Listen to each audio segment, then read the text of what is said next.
everybody. I am Misty Doan and welcome to Missouri Star Live. We are so happy to be spending a little bit of our Tuesday with you. Thank you so much for being here as always. Let's see where people are tuning in from.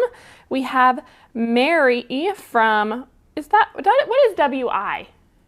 Wisconsin. That's what it is. Okay, sorry guys. It's early. I'm fine. Linda from Kansas, Martha from Illinois. Thank you guys so much for being here. We really appreciate you being here, and hopefully this brightens your day just a little bit. All right, so we're up to some fun today. We're making a cheater quilt, and you might say to yourself, what is a cheater quilt? Well, we are using this beautiful American Legacy panel by Danny Magstad for Riley Blake, and if you look at it here, just a second, you can see that it is made to look like you've pieced all these really fun squares to create this pixelated flag, but you don't have to do any of the work. And when I saw this, not only is it adorable, but I thought it would be the perfect thing to talk about stitching in the ditch. So for new quilters, when you decide, all right, I figured out piecing, I think I'm ready to tackle quilting a project myself. If you're anything like me, everyone says, oh, you can totally do it, just stitch in the ditch. And so I was like, yes, I can do it. This is what we're gonna do. And I got all my stuff ready, and then it was a disaster. It was horrible. It was so bad. And so I want to hopefully alleviate any of those troubles for you. I've got some good tips to make it a little bit easier and to help you find success. And we're gonna master the skill on this panel where we can learn how to follow the ditch without actually having those seams to work with. And so I think it's gonna be really fun. And hopefully you guys learned something. I also need to give a shout out to my good friend Karen Miller from Redbird Quilt Company, because she gave me some great advice, and she is a quilting rock star. She has so much knowledge to offer, and she was so kind to share her advice with me. So thank you, Karen. I really appreciate you. And what she said that you want to consider is your stitch length, the walking foot, and your needle size. And so I do have the walking foot put on my machine here, and I have put in a size 100 titanium coated top stitch needle from Superior. It comes in this kind of assortment pack, but it is the size 100 all the way over here on the right that I've got in my machine. And so that's what we're going to use today, and it is ready to rock. The other thing that I decided to do, do you have a question, Liz? Yeah, we're going to pause just real quick for total beginners. Okay. What is the ditch? The ditch, great question. Okay, so the ditch, if you had a seam, that's where your two pieces of fabric come together. And so when you press your seam back, where those two pieces of fabric meet, that is your ditch. And you can see here, if this were pieced, where all of these would meet would be your ditch. And so you get the look of it without actually having the bulk of the seam to work around, and so that will help you master the skill. So this is a really great panel to help you tackle this. And also, the other thing that's wonderful about it is the size is totally manageable to do on your home machine, but it's large enough to help you master some of the skills of working with big projects. So you're gonna have to, roll your quilt, handle the bulk, and do things like that. So I think you'll find this to be really manageable, but also a great skill builder and help you learn lots of wonderful things. So, like I said, walking foot is on, size 100 needle is in the machine. I decided to make sure that you guys could see these stitches, and honestly, because it helps cover the ditch a little bit, we are using 12 weight thread here in the top of our machine, and in the bobbin, I have 40 weight thread. So you can get that. I don't know if you've seen these Aura Philosophy like small spool packs. They're really fun. They have all these different assortments. Let me kind of show you here. All these different assorted threads that come in different sizes for different projects you might use. And so I just picked up this pack, and I put the 40 weight in my bobbin and the 12 weight in the top. Can you tell us a little bit about why you're choosing that 100 needle? People are wondering why that needle and why a different thread type.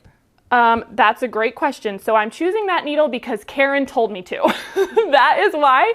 I assume it's because it's a little bit larger in size, and because we're using this heavier weight thread. The 12 weight is a little bit heavier so that you can see the stitches. And because this is a cheater panel and I didn't piece it, I decided, you know what? for this, I really want my quilting to shine, so I'm using a heavier thread so that it shows up.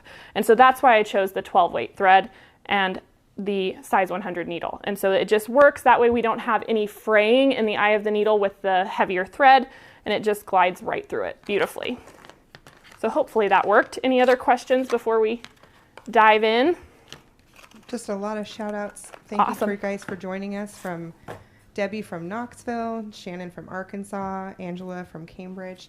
Guys, thank you for joining us. We're looking at this cheater quilt, and that 100 needle and is in an assortment pack, and so is that 12 weight thread in an assortment pack. Can you also tell us about the walking foot? What is a walking foot? Okay, that's great. So the walking foot is an attachment that goes onto your sewing machine, and you can see here it's kind of bulky and different. So you might be like, what on earth would I need that for? But basically what it does is you have the feed dogs on the machine, and the walking foot also has feed dogs of its own that sort of move the fabric evenly for you. And so when you're dealing with a lot of layers or a lot of bulk, it helps it, not bunch up as it's going through the machine. And so it just helps, have beautiful even stitches, which is what we're wanting.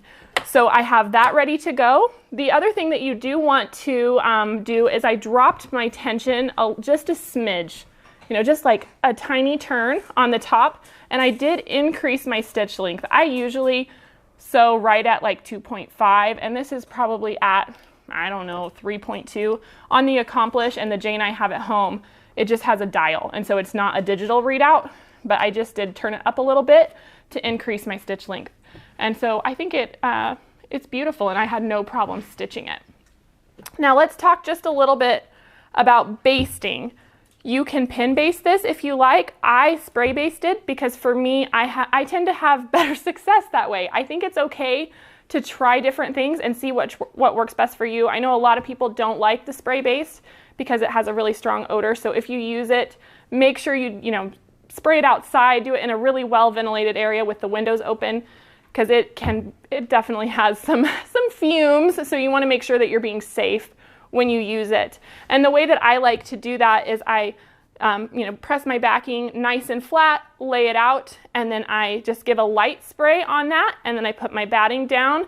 And then once it's kind of in place, I go back and I smooth it, and I add a little bit more spray to make it stable as I need it. And then once I have those pieces attached, you want to kind of mark your middle. Unless it's like this. I used 1.5 yards for the backing because I knew that would give me plenty of overlap, because the panel measures right at 1 yard. And so by putting it on top of the other one, it gives me plenty of room around my quilt to work.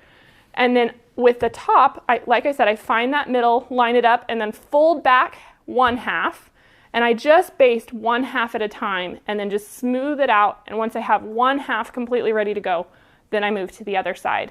And so it's easy and ready to go. If you're using pins, you want to put them about a hand's width apart. You can use those curved safety pins, and you'll just put them every few inches as you go along, usually starting in the center and working your way out. So any other questions? Misty, can you tell us what kind of batting you're using? Oh, that's a great question. I think it's just cotton. It's 80/20. So it's 80/20, and it was just a pack I had at my house. So it was just the one that was closest to me, but I think it's Quilter's Dream 80/20. So, and it worked great. So that's what we've got. And now we are going to stitch this. So just before you get started, we have a couple questions around the bobbin weight thread being different. Yes. So Darlene says, I was taught the weight of the thread should be the same in both the top and the bobbin. Is this going to cause a skipping problem? So that's a good question, and I would say generally that's a great rule. With the size 12, since it's such a heavy thread, it's more of a decorative stitch, and so we're using a smaller bobbin weight because otherwise it would cause a lot of issues with the machine. You would have tension problems by using this heavy decorative thread in your bobbin. Generally with your bobbin, you don't want anything over, like, what would you say, like a 28? I would say that's about as heavy as you can get in the bobbin. So if you do want a little bit more to show, you could use a 28 weight, but we just went for the 40 because it's what most people have at home. And I just wanted you to know that it works beautifully when you combine it with this 12. I had no problems, no skip stitches. Awesome. So, but you do want to slow down and take your time. If you zoom through, then that might happen. But with the walking foot, it kind of naturally forces you to slow down. So that's what you're looking for. And the other thing I want to say is this is not a kit per se, but you can absolutely get this panel if you follow the description links. And we do have some of the fabrics like Misty's using for the backing. Yeah, so I just use the you stars. can create your own kit that way. Absolutely, it's super easy. And like I said, I did most of it. I had the batting lying around, and I just picked up this panel, and it was super quick. I finished this one behind me in like an hour. It was not very long at all. So let's go ahead and get started. I went ahead and did a few stitches, and some of you might be accustomed to working from the center out. When I did mine, I was just really playing and testing, and so I decided to work from one end over, and I had no problems at all. I think because of the size of this and the fact that I'm using the walking foot, it made it successful. Generally, if you're doing a larger quilt, you always want to start at the center and work your way out. But for this, I liked how it helped me manage the bulk, and so that's what I'm doing here. So let's go ahead and come in close. I'm going to talk to you guys a little bit about lining up with that ditch. So you can see here, let me put my needle down. Once I get this lined up, can you see in there, Michael? So here is my seam, or my quote-unquote ditch. And the goal is to make sure that my needle is going to hit that exactly. And so you can see my needle is in the center here. And so I am actually going to watch out here as the fabric goes through so that it is exactly centered between these two pieces on the presser foot. So I'm going to go ahead and put this, lower my presser foot, and we're going to start stitching here.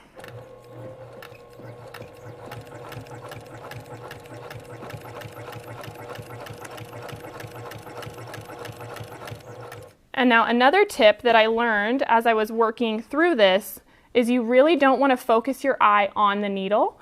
You want to make sure that you're looking at least out here at the end of the presser foot. It's kind of like when you're driving, you don't look right at the end of the hood of the car, you look out beyond it. It's the same kind of concept here. We're going to look where we're headed and make sure that our fabric continues to be lined up with our needle as it's approaching it. So we're just going to do that. I'm going to increase my speed a little bit.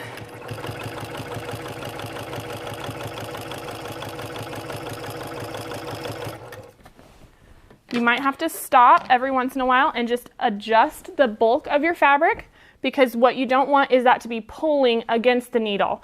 You want to make sure it is having no trouble bringing that through. And you can see I'm just keeping my hands out to the side to keep the fabric smooth and to guide it along.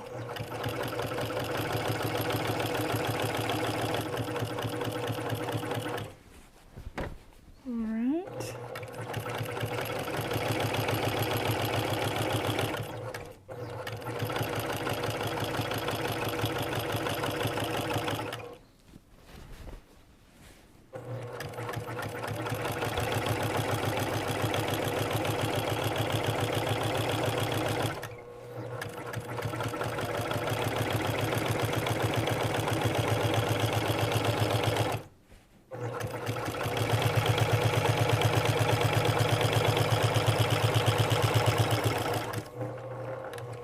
There we go, and you can see I just sewed right off the edge and then cut my threads there so that I can trim this all up even when the time comes. Do we have any other questions that have come through? People are noticing you went ahead and started off the quilt. I did. And you end off the quilt. I did. You don't have to start right at the edge. Exactly, and so again, I kind of use the presser foot to line up my fabric, and so I'll check. I've got this extra bulk, and the reason that we do this is so we have something to hold on to. If you didn't have extra fabric beyond where you wanted to quilt, it would be hard to line it up and have a good grip of your fabric to be able to control it and direct it. And so again, I just line my fabric up here at the end of the presser foot, just like I do once I'm stitching, and my needle is actually back here on this excess. And that's exactly what I want, because then I know if I'm gonna have any issues. Usually tension issues happen when you first start stitching. It's something about getting started that your machine has to kind of figure it out. And so by doing your first few stitches off of your actual project, then you can check and see if it feels right. And then once you're actually on the project itself, it's smooth sailing, no issues. And so yeah, let's just do that one more time. And while you're doing that too, Misty, people are asking, do you use gloves when you quilt? I don't, but to be totally honest, you guys, this is the biggest project I've quilted myself. This is something I'm learning along with you. It's, you know, kind of something that I challenged myself to increase my knowledge of this year. And since I don't have a ton of experience, I'm just trying things out as I go. When I put the gloves on, they feel really restrictive to me. I'm not a huge glove fan anyway. And so to me, it was uncomfortable. I can totally see the benefit of being able to grip when you have a larger quilt, and especially if you're doing free motion. But with the walking foot, because it helps control it, I didn't find it necessary.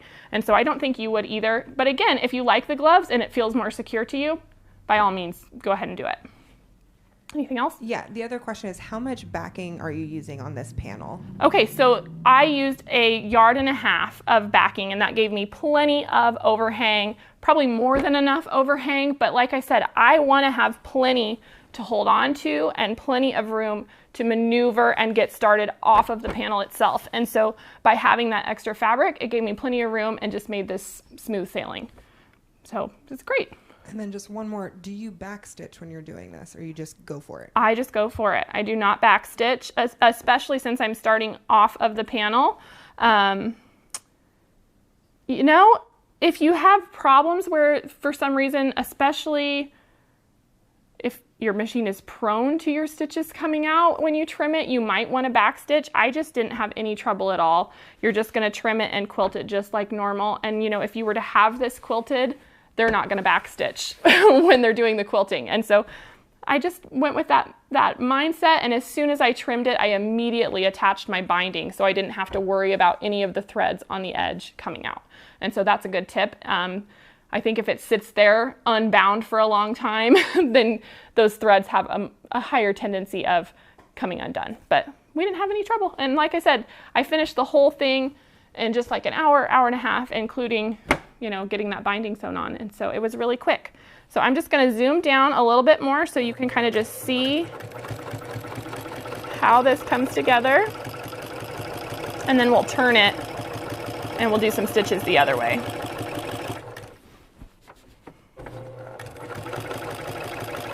Misty, you're just going the same direction each time. It doesn't matter if you go up one way and down the other way. It's not like when you're sewing jelly rolls together, right? It shouldn't matter. Absolutely not. As long as you're not pushing or pulling your fabric as you go, you're letting the walking foot and the feed dogs do the work. You're not going to get any, you know, wonkiness or skewed quilt tops. For me, like I said, my hands are literally just guiding the fabric. I'm letting the walking foot actually pull it through. So I am not pushing, even though it kind of looks like it.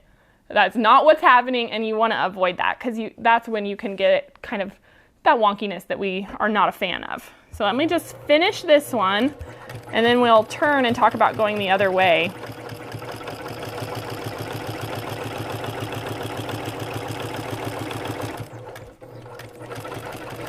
You do want to make sure you reposition your hands once this bottom of your palm is even with your needle. You want to make sure you stop and reposition your hands.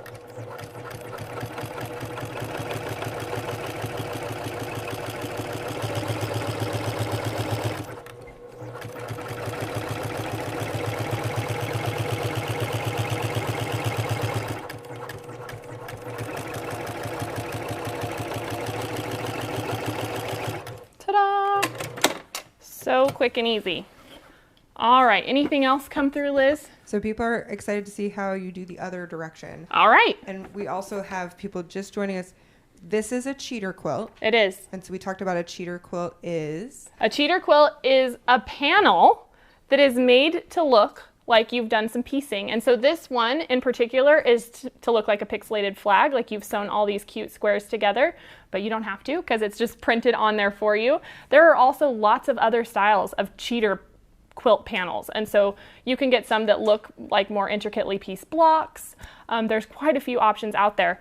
So don't think that this is your only option is this flag. There are other things available. So and this is giving us a chance to practice that stitch in the ditch exactly. without a real ditch. Without the real ditch. Because sometimes, at least for me, when I first tackled that real stitch in the ditch, my needle just did not want to stay where I wanted it to go. It did not have the pretty finish that I was dreaming of. And so hopefully when you have spent enough time following all of these cheater lines, then you've really mastered it and you can take it to your own project that you've pieced. And I feel confident now that I could do that myself. So I'm excited. I think it's good to learn new skills, especially in this time where we have time at home on our hands.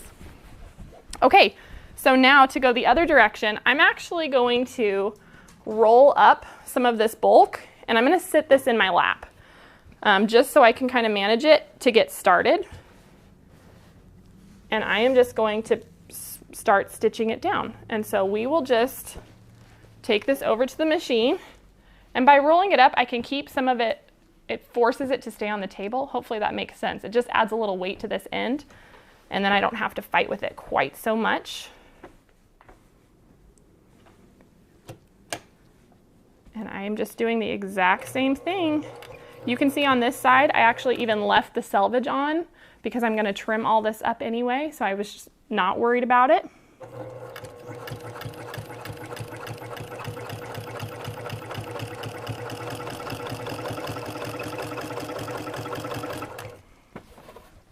Starting to slip there. We want to make sure it's not working against us.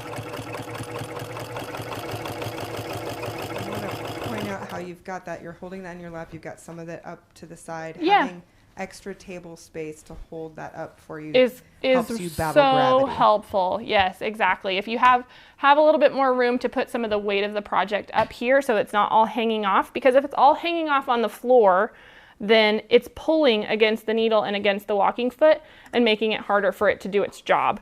And so you can see here I've got this rolled up. This is just sitting in my lap.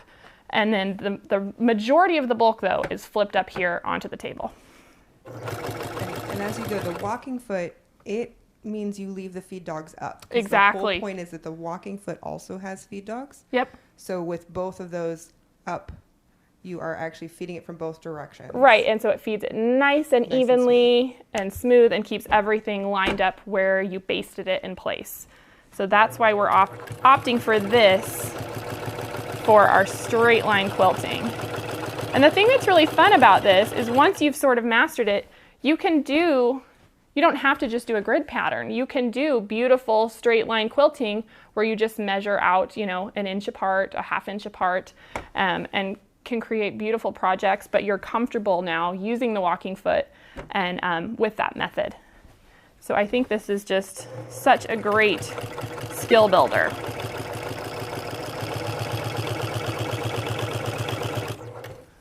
So now I'm getting up here to where I don't really need to have this rolled, so I'm just going to unroll it, but again, keep this weight up here.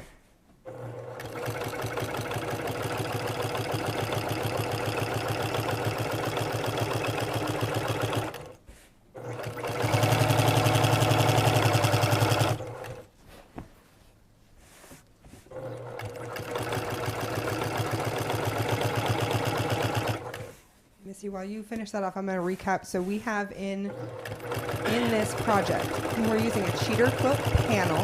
There's 1.5 yards of backing. We're just using regular batting. In this case, it's 80/20 that Misty had available. There is a 12 weight thread in the top, which means we have 100 size needle, yes, a titanium needle.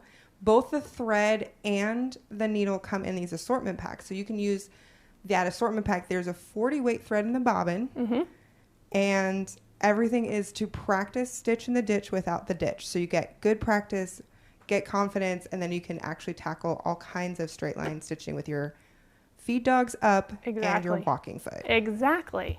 Then you can confidently take, because I think what it is when you've worked really hard to piece a project and you aren't comfortable quilting, you've never quilted something before, it's really scary to put the needle on top of your piecing and worry that it's not going to turn out. That happened to me. It's pretty heartbreaking. Luckily, you can pick it out. You're going to get really close with your seam ripper, but it's not fun to do. And so having an opportunity to do something like this where it looks like you pieced it, looks like you worked really hard, it turns out adorable, but you haven't invested a ton of time except for in the quilting. And so it really gives you that freedom to play. Now I kind of want to use my walking foot and see what it would look like to do waves on my, stripes of my flag. I could even take a chalk pencil and draw some little stars in there and follow the stars with my walking foot. You can really do a lot using the walking foot once you've mastered it. And so I'm excited about that. It's my first little foray into quilting my own projects, and I'm not quite ready. I've done some classes on free motion quilting. I'm just not quite there, but I'm going to keep working on it. I'm going to keep trying, but I am feeling really, really good about this. So it's been fun. And if any other questions, Liz? So you just want to say what stitch length are you using? Because they love the look of that. Okay. I know that's a different stitch length than you might normally have. So this is just, like I said, about a 3.2 to 3.5. I just have a big dial on my machine. It's not digital. And so I usually sew at about a 2.5, and I increased it just a little. So it's just a little over 3. And so that's what I'm working with. But I agree, it turned out beautifully. You can really see that decorative thread.